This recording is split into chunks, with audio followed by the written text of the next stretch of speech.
হোজাই আৰক্ষীৰ অব্যাহত আছে ড্ৰাগছ বিৰোধী অভিযান আৰক্ষীয়ে গোপন সূত্ৰৰ পম খেদি গোবিন্দপল্লী আৰু বিষ্ণুপল্লীত অভিযান চলাই ড্ৰাগছসহ আটক 2 সৰবৰাহকাৰী ধৃত 2 সৰবৰাহকাৰীৰ পৰা 45টা ড্ৰাগছ ভৰ্তি কণ্টেইনাৰ আৰু এটা ড্ৰাগছ ভৰ্তি চাবোনৰ বাকচ জব্দ কৰিবলৈ সক্ষম হৈছে ধৃত 2 সৰবৰাহকাৰীৰ নাম ক্ৰমে দীপ দাস আৰু প্ৰসেনজিৎ দাস হোজাই আৰক্ষী থানাৰ ভাৰপ্ৰাপ্ত আৰক্ষী বিষয়া দণ্ডাধৰ চৌধুৰীৰ নেতৃত্বত চলিছিল বিশেষ অভিযান আৰু আটকাধীন ধৃত 2 ড্ৰাগছ সৰবৰাহকাৰীক আৰক্ষীয়ে নিজ জিম্মাত লৈ আৰম্ভ কৰিছে ইতিমধ্যে তদন্ত bureau report Assam north east news live কিমান দিনৰ পৰা কাম কৰিছিল খাওঁ ছাৰ কোৱা ইমান কোৱান্টিটি কিমান বেছি হৈছিল একবাৰে আনো ছাৰ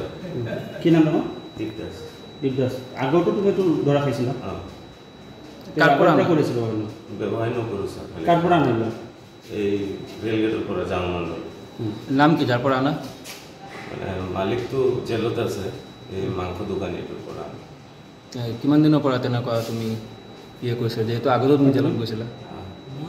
এতিয়াও কৰা এতিয়াও লগত আছে তুমিও লগত আছে মোৰ লগত তোমাৰ নামটো